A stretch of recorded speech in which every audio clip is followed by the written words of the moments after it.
Prečo veríme Biblii? Prečo veríme na základe slov, ktoré sú napísané v tejto knihe? Že Božím plánom pre náš život je to, aby sme v týchto dňoch utekli pred prichádzajúcim Božím hnevom, ktorý prichádza na tento svet. Prečo veríme tejto knihe? Knihe kníh. Prečo veríme tomu, že táto kniha a slova v tej knihe sú z iného sveta? Prečo má táto kniha také ohromné miesto pre náš život? Prečo určuje naše chovanie? A prečo dominuje našej viere? Prečo ju považujeme nad všetky poklady sveta? Je na to odpoveď. Preto, lebo slovo Božie je živé a účinné, na rozdiel od všetkých ľudských slov. Božie slovo, napísané v Biblii, je živé a účinné.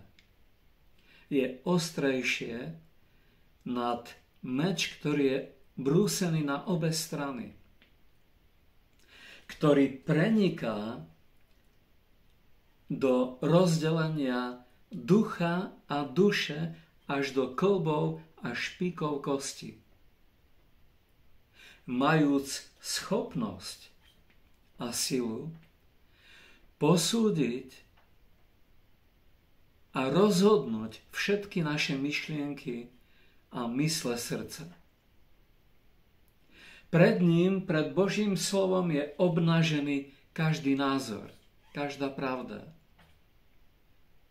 každá téma. Čokoľvek tvrdíme v živote, čomukoľvek veríme,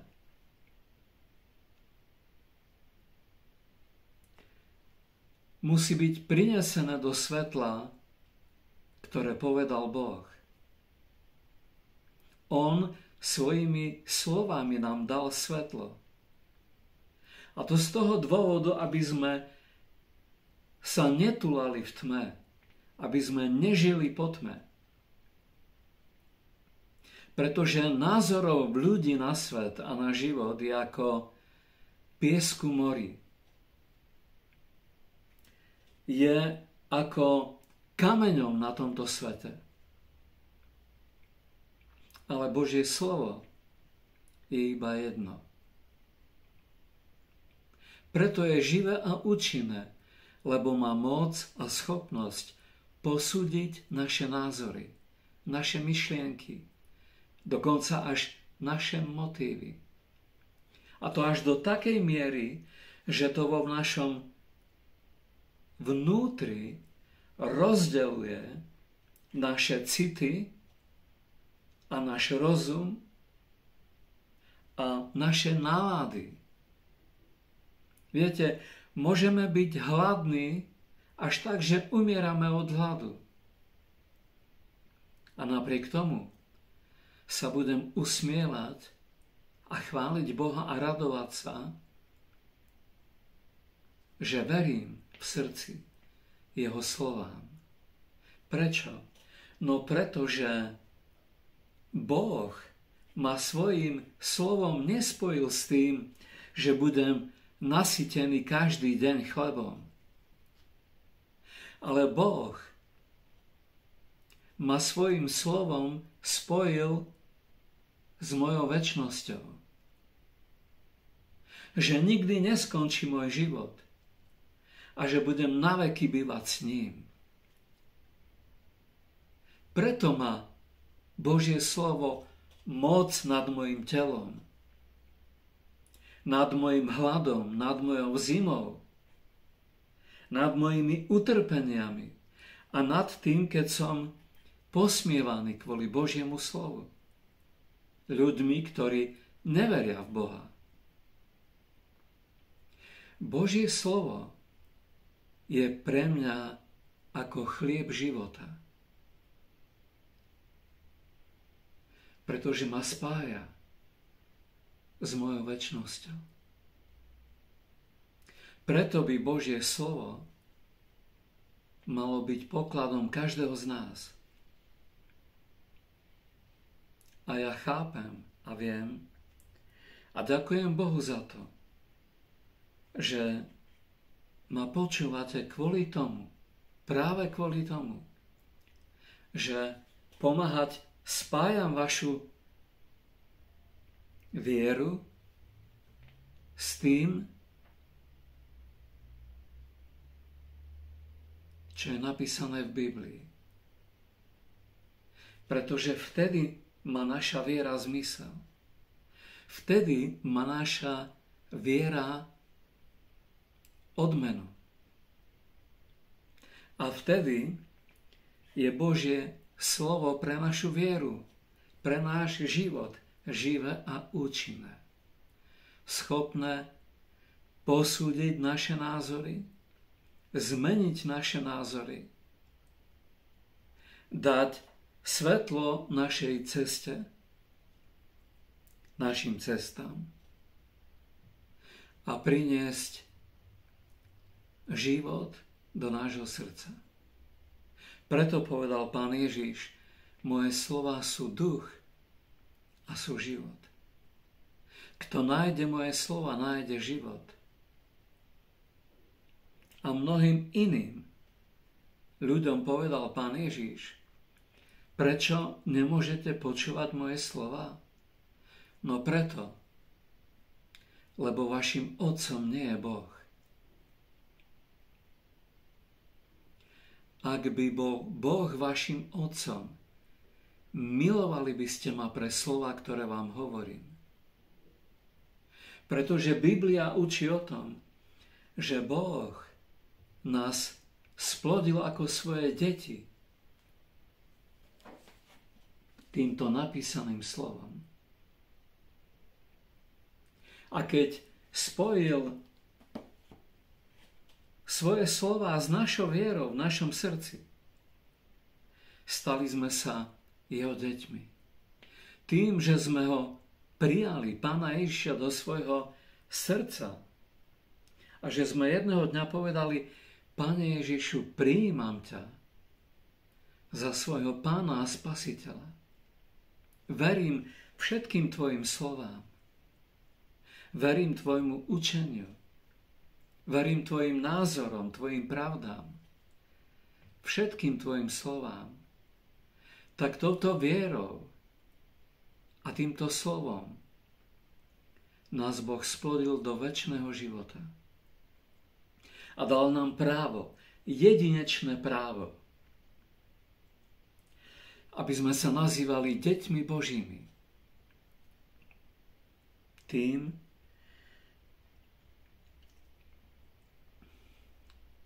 ktorí veria v meno Ježíš Kristus. Je to Pán Ježiš, ktorý nás spája s večným životom. Nikde inde nikto večný život nenájde. On je jediná cesta, pravda i život. Nikto nepríde k Otcovi len skrze a len skrze Krista. On je svetlo sveta. Preto, aby nikto, kto verí v Neho, nechodil vo tme, ale mal svetlo života. On je vzkriesenie i život. A kto verí v Neho, aj keby zomrel, bude žiť na veky vekov.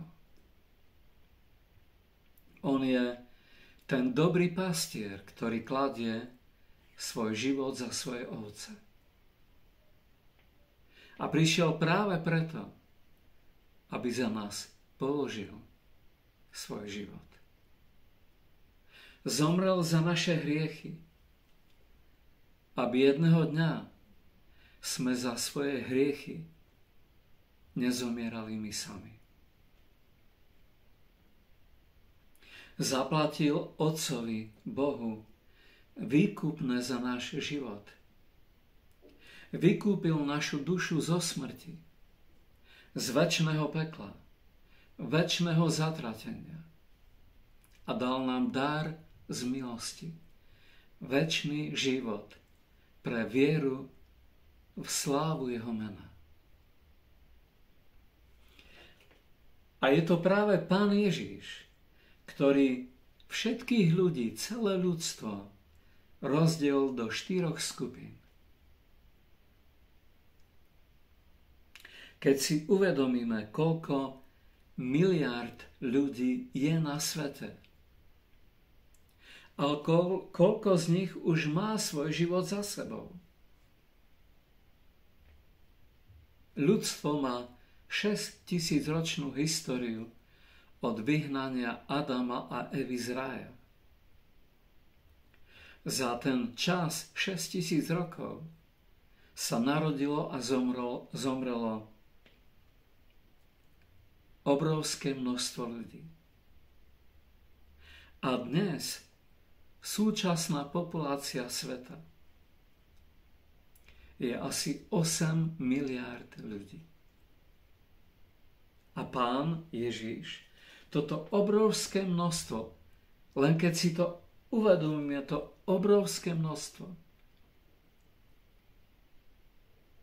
rozdielil do 4 skupín. A ten rozdeľovník, ktorý tieto skupiny rozdeľuje na 1., 2., 3., 4., ten rozdeľovník je vzťah ku slovám, ktoré Pán Ježiš povedal. Vzťah ku Božím slovám. Vzťah ku slovám a myšlienkam, ktoré vyslovil Boží syn. Prvá skupina je tá najpočetnejšia.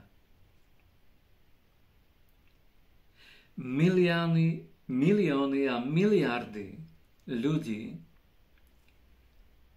nechcú o Božom slove počuť nič. Je im úplne jedno, či je nejaký Boh na nebi alebo není. Veria, že niečo existuje, nejaká energia, sila. Veria napríklad aj v Budhu, v Konfučia, v Mohameda.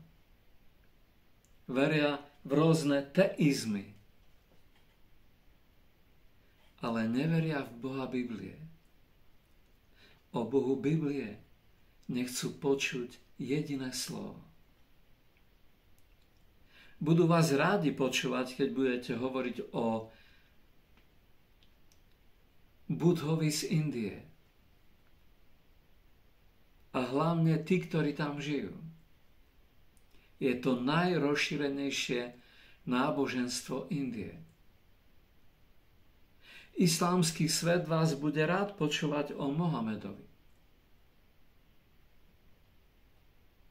A čínsky svet o Konfučiovi. A Češi vás veľmi rádi budú počúvať o tom, že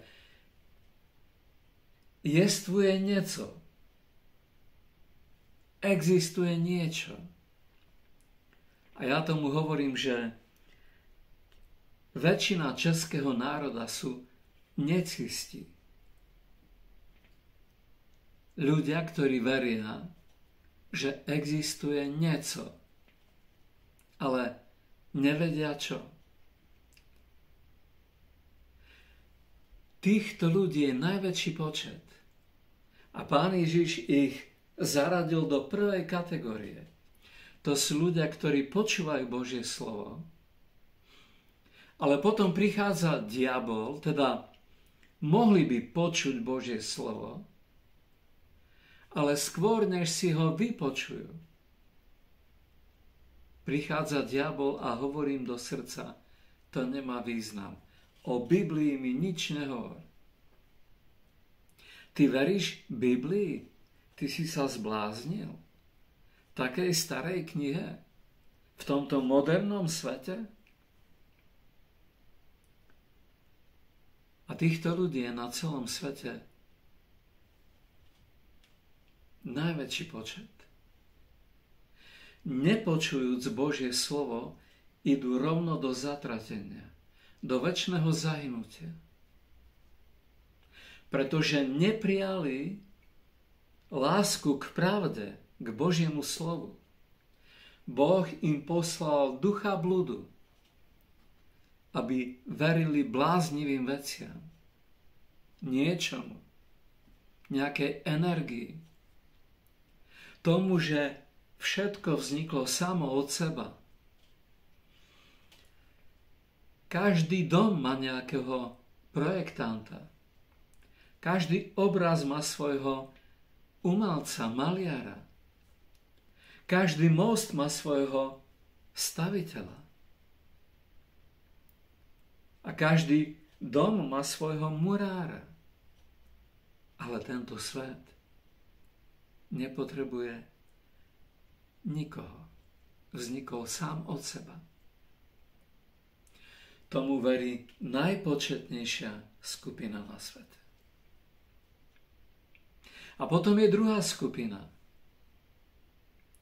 Oni počúvajú Božie slovo a dokonca ho prijímajú. A majú celkom radosť, keď to počujú. Wow, je večný život. Kto by nechcel žiť na veky? Kto by rád neveril tej pravde, že život nekončí smrťou?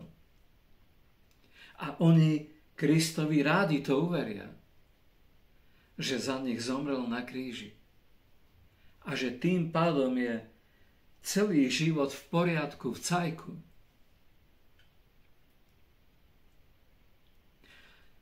Ale potom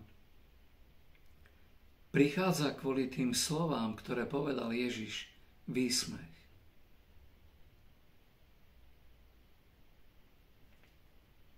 Mnohí, keď ich počujú, že oni veria, tak sa urážajú na nich, nad nimi. A táto skupina ľudí, keď to prenasledovanie príde kvôli Kristovým výrokom, začne sa za Krista hanbiť. Nie, ja nepatrím k tým bláznom, ktorí veria v Krista. Ja s tým nemám nič spoločné. Lebo nechcú byť zahambení.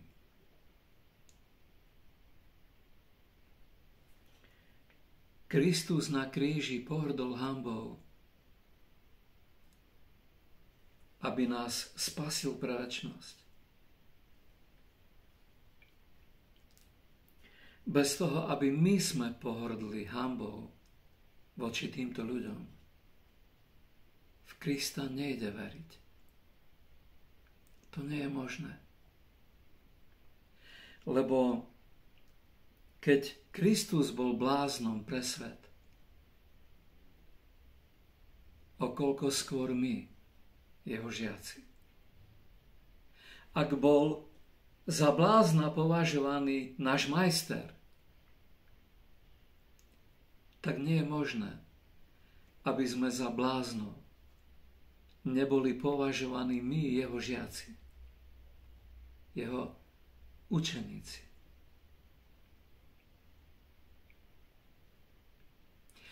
Ale títo ľudia, pretože nemajú koreň vo svojej viere hlboký, ochotní ísť za prenasledovanie, za utrpenie, za zahambenie, tak o Kristovi mlčia. hanbia sa. A tú vieru zadusia v srdci. Viera žije vyznávaním. Viera žije tým, že neprestajne hovorí o Božej láske. Že sa zdieľa s kým len môže o tom, že Boh je verný a pravdivý, skutočný a živý. Potom je tretia skupina ľudí.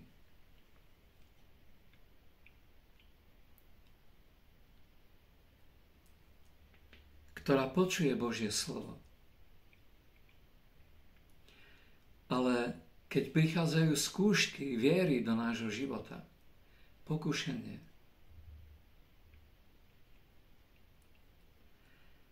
tak zlyhávajú.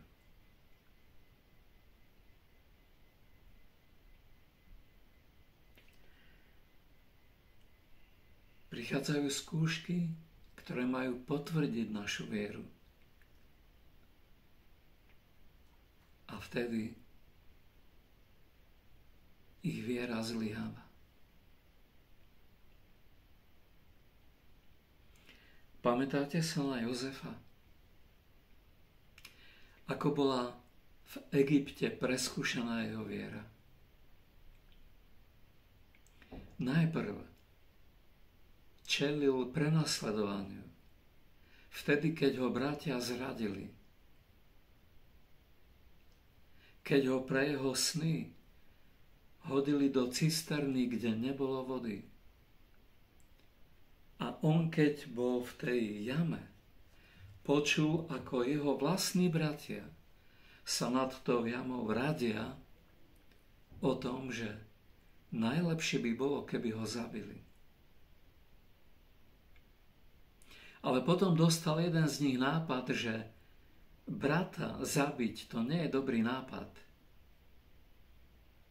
Lepšie ho je predať za otroka do Egypta. A tak ho predali. A to všetko Jozef vo viere prežil. Ostal Bohu verný. Neprestal milovať Boha ani vtedy, keď prišlo súženie, úzkosti a prenasledovanie do jeho života. Ale potom, keď ho Boh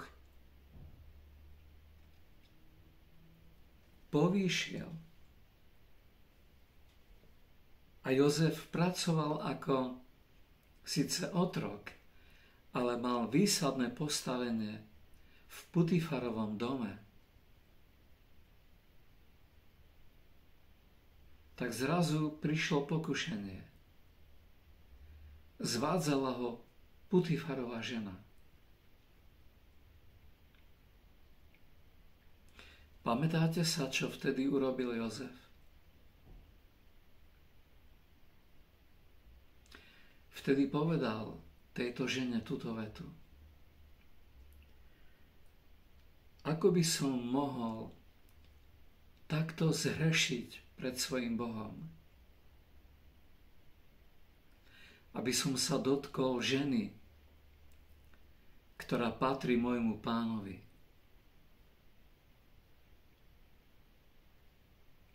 Ako by som mohol takto zhrešiť pred svojim Bohom? Ona z neho strhla rúcho a Jozef vybehol z izby, v ktorej boli nahí. A keď bol potom obvinený, Putifar ho hodil do žalára. Ale Jozef ostal verný svojmu Bohu. A Pán Ježiš hovorí o tej tretej skupine, ktorí počujú Božie slovo a prijímajú to s radosťou. Hovorí o nej, ale keď príde pokušenie, títo ľudia, pretože sú povrchní, čase skúšok od viery odpadávajú. Zlyhávajú. Najprv raz, potom druhýkrát, potom tretíkrát. A potom je to spôsob ich života. Že síce veria Kristovi, ale ho neposlúchajú.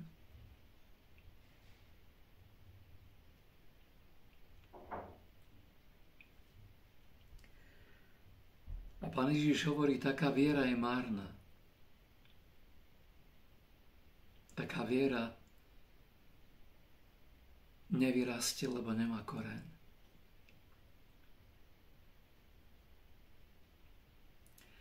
A potom je štvrtá skupina ľudí. Tá je najmenšia. O nej prezradil Pán Ježiš, že je na úzkej a trnistej ceste.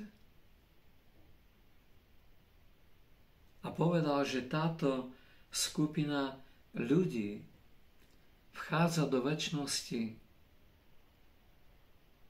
cez mnohé súženia, veľké prenasledovanie, aj cez veľké sebaspytovania svojich hriechov. A očisťuje svoje srdce krvou Pána Ježiša, vyznáva svoje hriechy a opúšťa ich. A potom, keď mnohokrát aj oľutuje svoje viny, tak to slovo, ktoré povedal Pán Ježiš, táto posledná skupina, najmenej početná, to slovo drží v srdci. Drží ho. A nepustí to slovo. Neprestane mu veriť. Neprestane sa rozhodovať, že Boha bude nanovo a nanovo poslúchať. Že sa ho nikdy nepustí. Že pôjde za ním, nech by Pán Ježiš išiel kamkoľvek. Táto skupina vždy pôjde za ním. Mnohokrát bude aj klopýtať. Mnohokrát bude aj trpieť hladom, výsmechom, rôznymi skúškami, kedy mnohokrát aj zlyhajú, ale sa vždy znovu postavia. A budú vedieť jedno. Pane, hoci ja sám nie som verný, ale Ty si verný na veky. A preto, Pane, pôjdem znovu a znovu za Tebou. Preto pôjdem za Tebou, Pane, a nevzdám to. Nevzdám to, Pane Ježišu, lebo Ty si nevzdal boj za mňa. Mohol si zostúpiť z kríža a zavolať na Otca a bol by ti poslal 12 legií anielov. Ale Ty si, Pane Ježišu, na kríži mlčal, kým si nepovedal, je dokonané. Oče, do Tvojich rúk kladem svojho ducha. A pretože Ty si bol verný až do smrti kríža, Páne Ježišu, ja Ti budem veriť až do konca.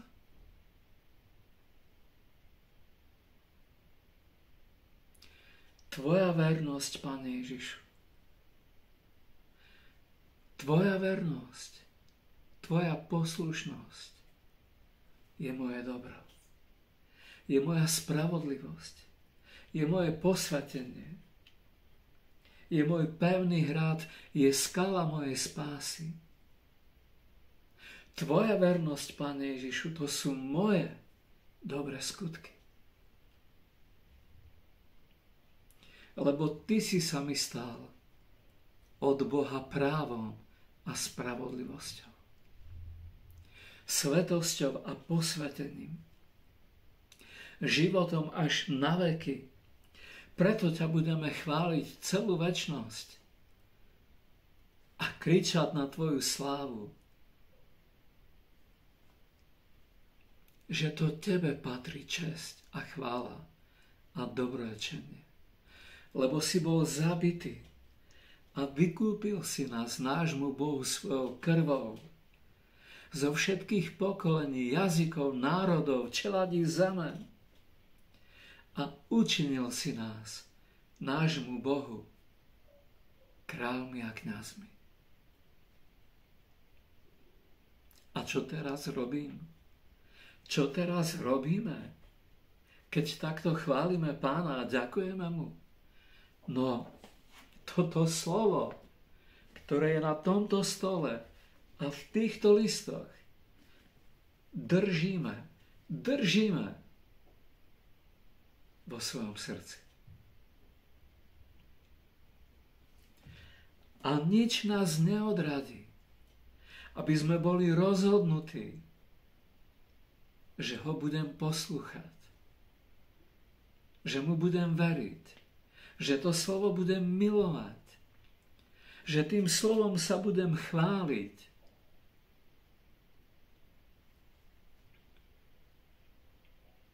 Nedávno som jednému svojmu výbornému priateľovi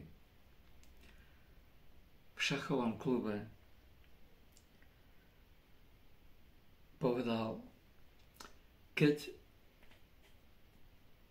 mám jednou vetou povedať o tom, kto som ja, tak som kvôli Biblii Kristovec. Verím tomu, že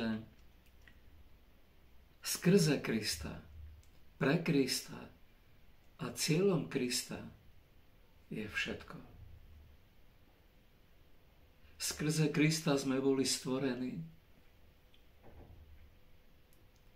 Pre Krista sme boli stvorení. A Kristus je cieľ a zmysel nášho života. A potom som ešte niečo. Kristove slova ma po celý môj život, keď som čítal Bibliu, viedli k tomu, aby som bol sionista. Skutočný, pravý, nadšený sionista. A prečo? Hovorí o tom druhý žalm. Hovorí tam o tom, prečo sa búria národy a prečo ľudia myslia márne veci. Ja, Boh, som nad Sionom, na Sione.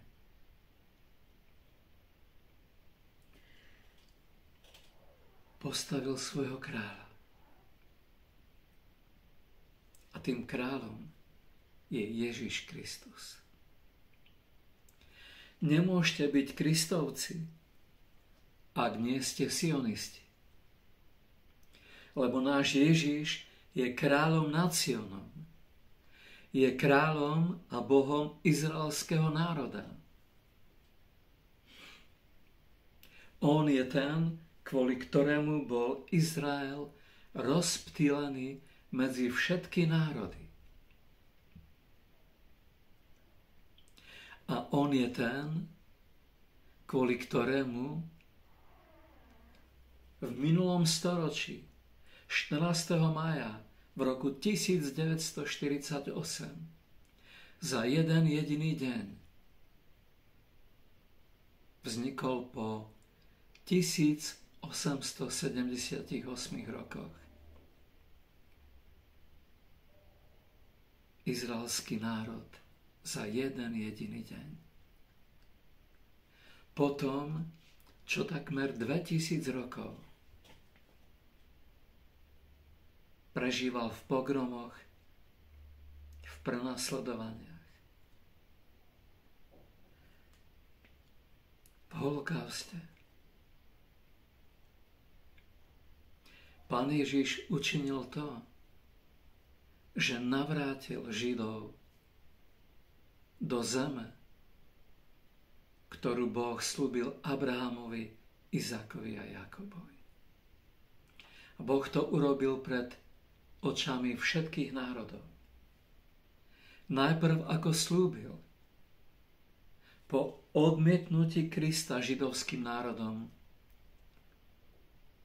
rozptýlil židovský národ medzi všetky zeme sveta.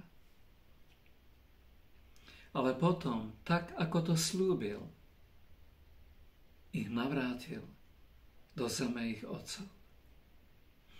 A pre nás, ktorí očakávame každým dňom príchod svojho kráľa, aby nás vzal do otcových príbytkov, je toto najväčším znamením, že ideme domov.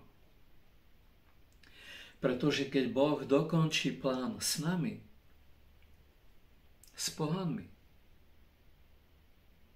s ľuďmi, ktorí nie sú zo židovského národa, tak potom Boh dokončí aj plán so spásou židovského národa.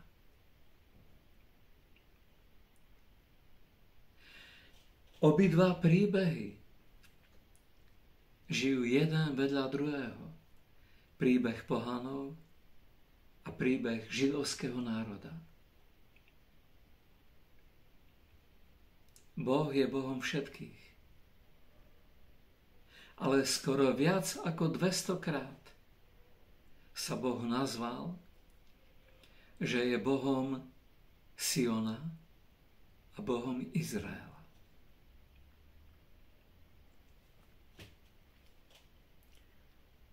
Diabol nenávidí izraelský národ. Tak, ako nenávidí Kristovcov. A robí všetko preto, aby ochabla naša viera v Krista a aby kresťania znenávideli židovský národ.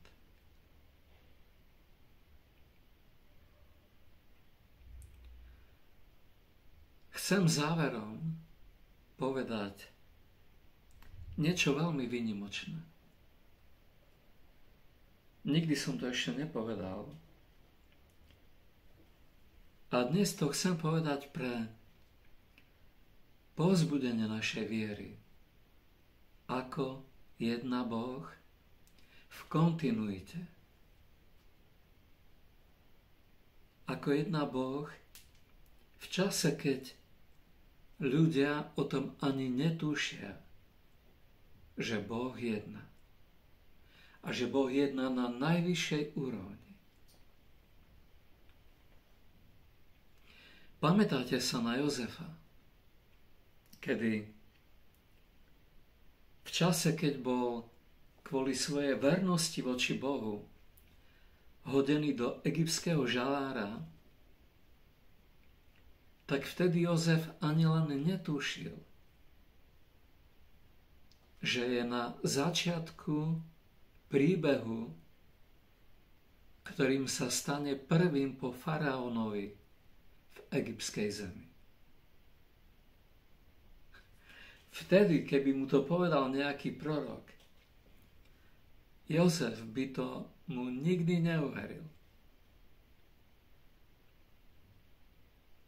A práve aj tak je to v našom živote, keď máme pocit, že Boh nás opustil. Že naše právo Bohu uniká. Tak Boh nám hovorí, poj sa na hviezdy neba a spočítaj ich, či to dokážeš.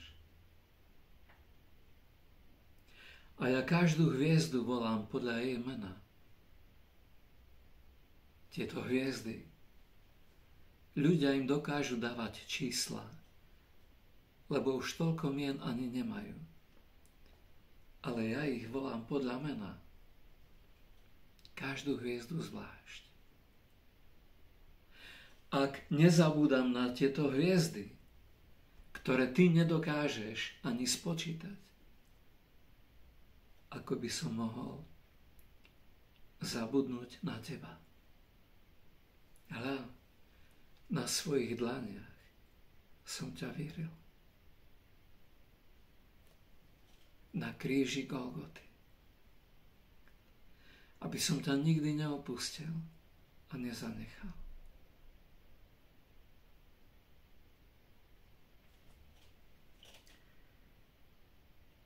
Na prelome minulého storočia v roku 1899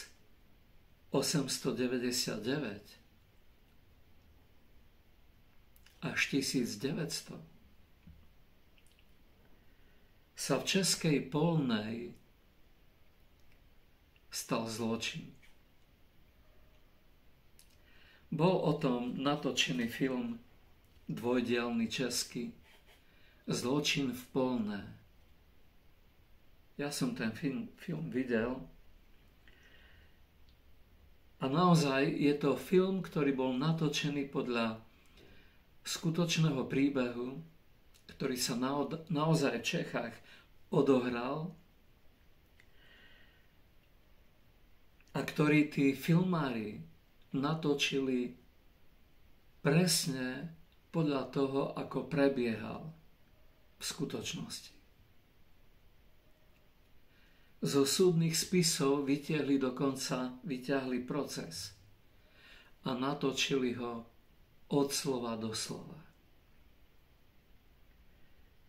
Ten príbeh sa stal jedného dňa takým spôsobom, že bola zabitá dievčina.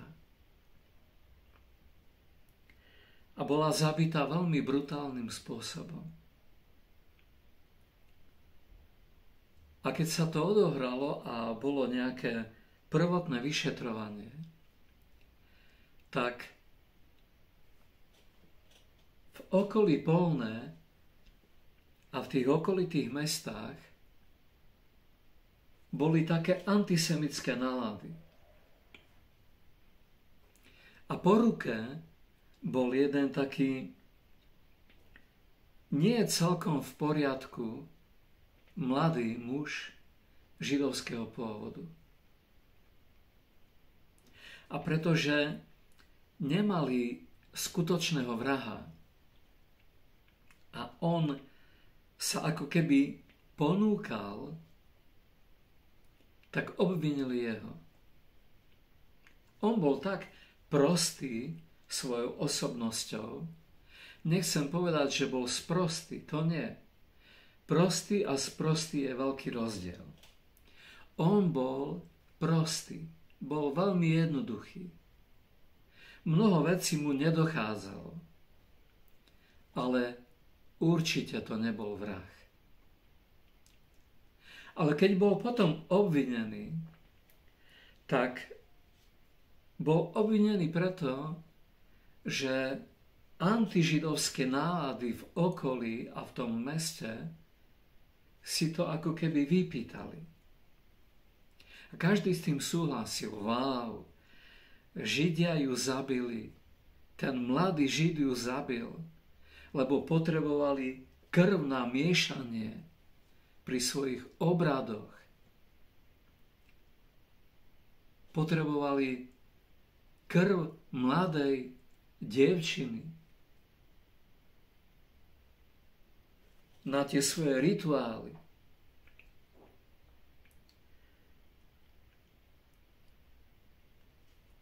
Išli v ústrety tým diablovým klamstvám, že za všetko zlo na svete môžu Židia. Môžu za všetky vojny, za všetok hladomor, za všetku nenávisť vo svete.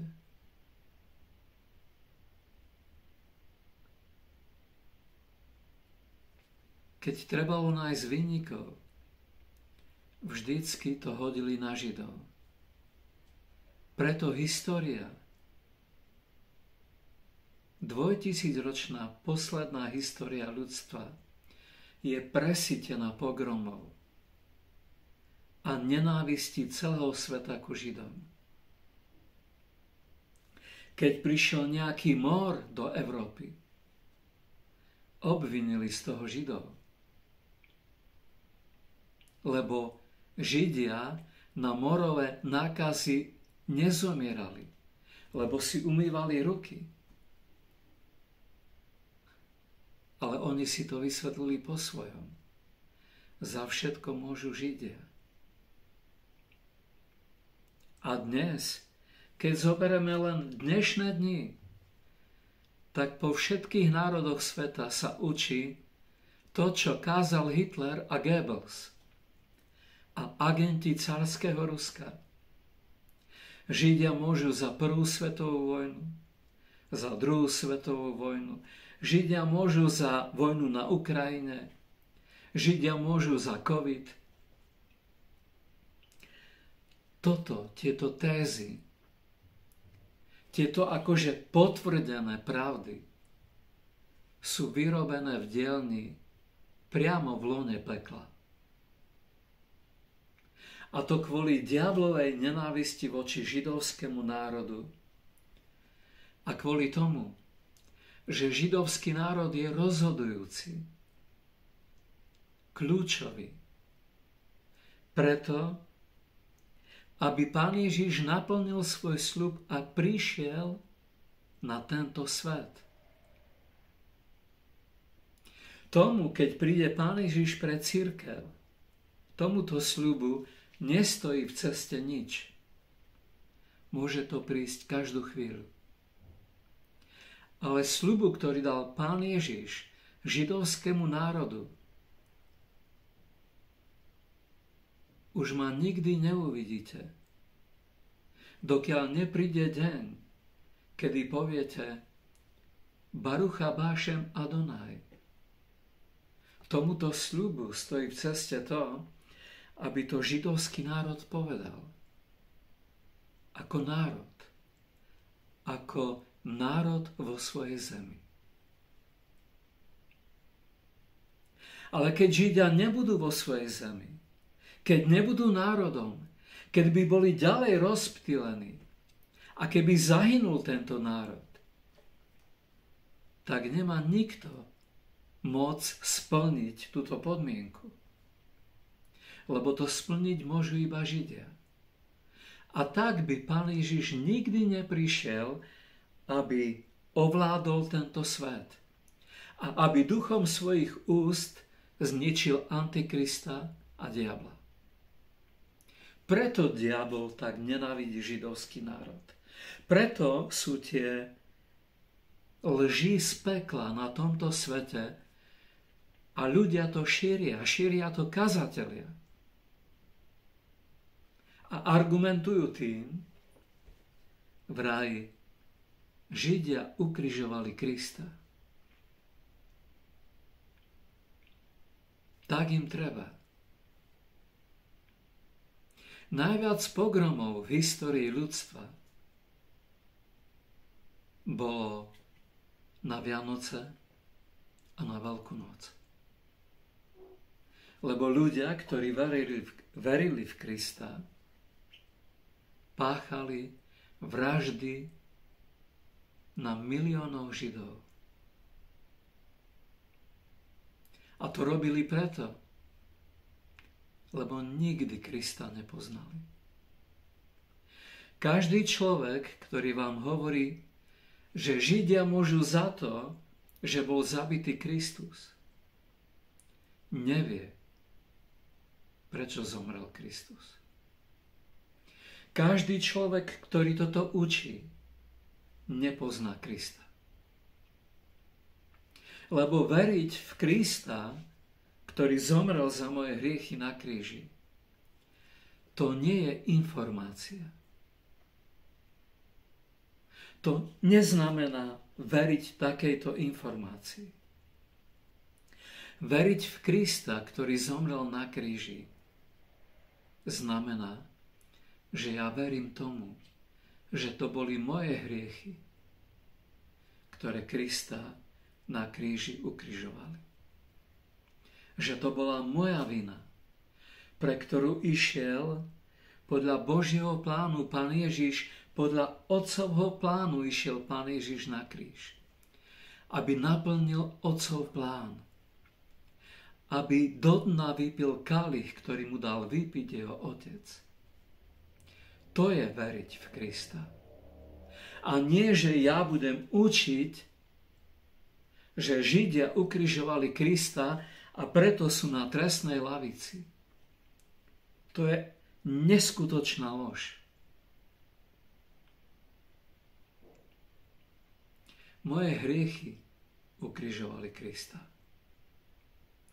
Pre moje hriechy ja som na trestnej lavici, kým nebudem činiť pokánie zo svojich hriechov. A izraelský národ dnes nie je na trestnej lavici. Toto neučí Biblia. To nie je učením Biblie. Rímanom 11. kapitola hovorí o tom, kde je dnes židovský národ a kedy v Krista uveria a prečo dnes nemôžu uveriť v Krista. To je učenie Biblie. Čo učili apoštolovia a čo učil Pán Ježiš. Viete, Biblia je naozaj jediná, ktorá je schopná posúdiť stav nášho srdca a naše názory a naše myšlienky. Dajme si veľký pozor na to, aby sme svoje názory nemali postavené proti Biblii. Biblia bude na severe, ale ja budem svojimi názormi na juhu. Ja budem na južnom póle, aj keď viem, že Biblia je na severnom póle. Toto niektorí robia. Takto sa chovajú. Učením Biblie je to, že na židovskom národe, na očiach Izraela je dnes zástera. A tá zástera bude daná dole až vtedy, dokiaľ nepríde deň, kedy cirkev, ľudia, ktorí dnes veria v Krista, nevojdu do nebies. Toto je učenie Biblie. Nie to, že oni sú na trestnej lavici, ale to, že my sme na tomto svete. Preto oni nemôžu uveriť v Krista. Pretože Boh sa tak rozhodol, že keď oni neprijali milosť, ktorá im bola darovaná v Kristovi a odmietli Krista, Boh dal milosť pohanským národom. Preto my sme uverili.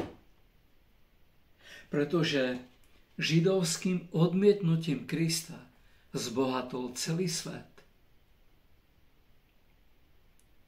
Boh povedal Abrahamovi, v tebe budú požehnané všetky čelade zeme. Vo tvojich potomkoch budú požehnané všetky národy zeme. A keď dokončím svoj plán s požehnaním všetkých národov, vtedy dokončím svoj plán s požehnaním tvojich potomkov. Preto sme Kristovci a preto sme sionisti. Preto milujeme Krista a milujeme tých, ktorých Kristus miluje.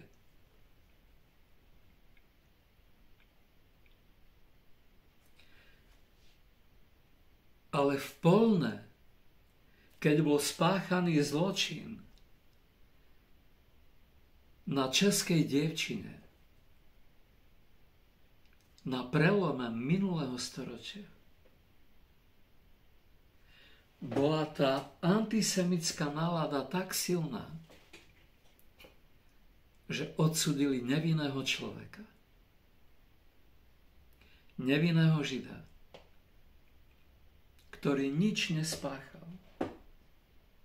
A iba preto, že verili tomu, že za všetko môžu Židia, tak ako tomu veria dnes,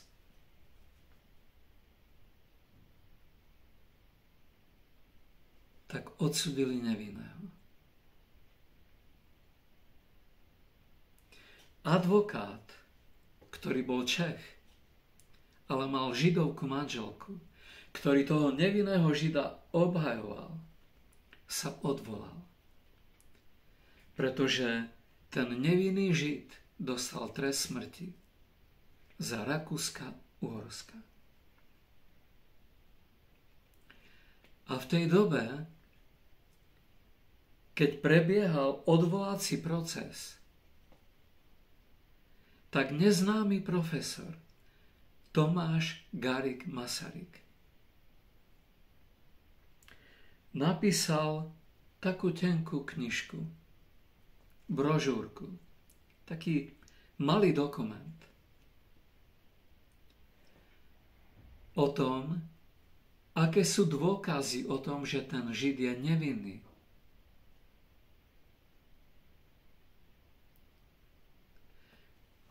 Vydali to všetky noviny, ešte aj vo Viedni.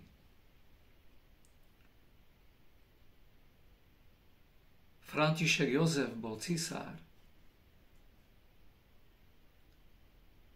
Každý to čítal, každý to vedel, že je nevinný. A odvolací proces kvôli tomu antisemitizmu, ktorý vládol v českých krajoch v tej dobe,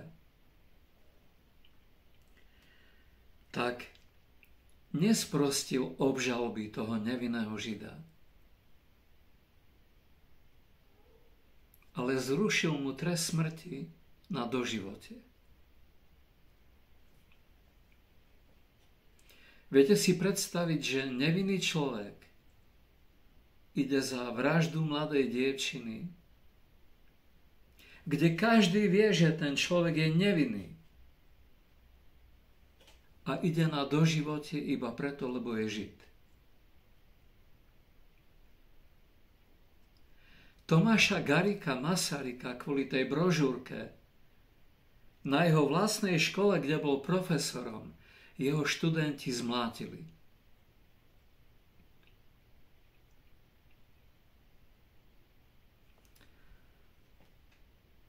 Ale v Amerike za Atlantickým oceánom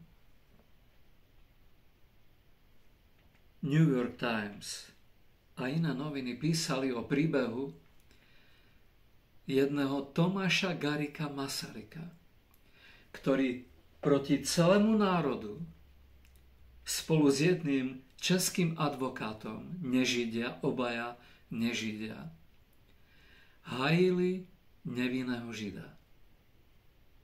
A aj keď veľmi neúspeli, ale boli ochotní sa postaviť proti všetkým.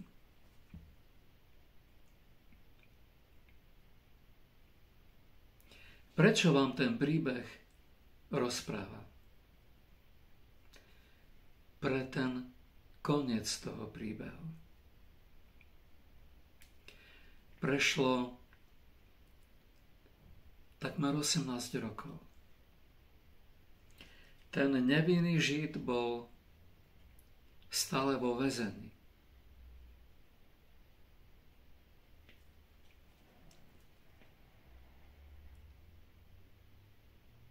Ale 18.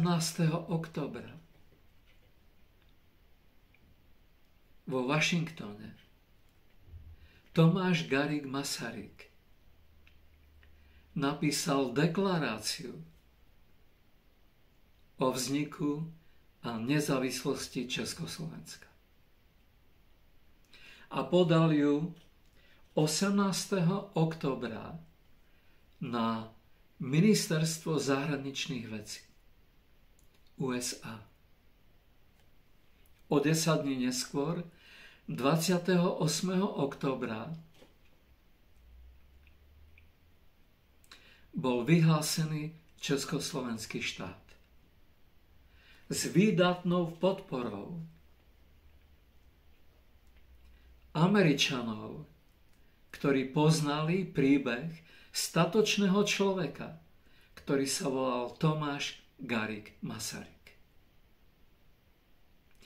Pamätali si ho, že tento človek, ktorý dnes píše deklaráciu o vzniku štátu Československo, pred 18 rokmi sa zastával proti všetkým nevinného človeka. A postavili sa za ňo. Za jeho slova, za jeho deklaráciu, za jeho chrabrosť. V skutočnosti za Tomášom Garriguom Masarykom stal Boh Biblie.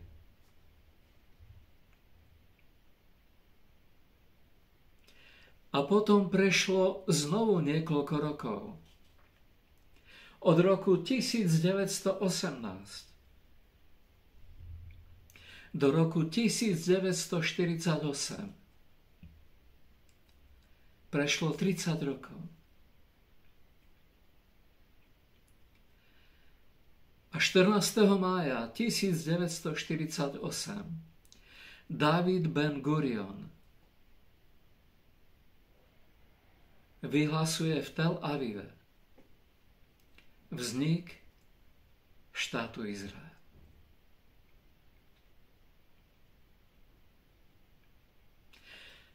OSN uvalí embargo na dodávky zbraní pre Blízky východ.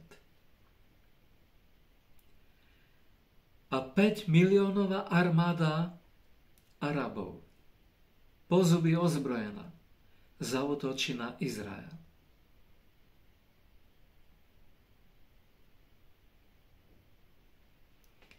Jediný národ na svete, jediný národ na celom svete, ktorý poruší embargo OSN a dodáva do Izraela lietadla, zbrane, školiteľov, cvičiteľov, vojakov a podporuje ich jednými zásielkami za druhými, je Československo. Inak by vznik izraelského štátu trval iba pár dní. Ale on trvá dodnes. A toto je svedectvo českého národa. Ako Boh sa postavil za Československo. Ako sa potom Boh skrze Československo postavil za Izrael. A každý, kto týmto dejinám nerozumie ako skutkom Božím, nerozumie im ako Kristovec, ako sionista, ako ten, ktorý z písma vie, že ten král, ktorý je nad Sionom dnes, je Ježiš. Aj keď ho židovský národ ešte nepozná a nevyznáva. Ale jedného dňa, práve preto, že sú vo svojej zemi, keď my pôjdeme domov, oni pôjdu za Kristom. A oni budú tí kľúčoví, ktorí naplnia podmienku toho, aby Pán Ježiš už spolu s nami z otcových príbytkov sa vrátil na tento svet a ujal sa vlády nad týmto svetom. Maranata. Maranata.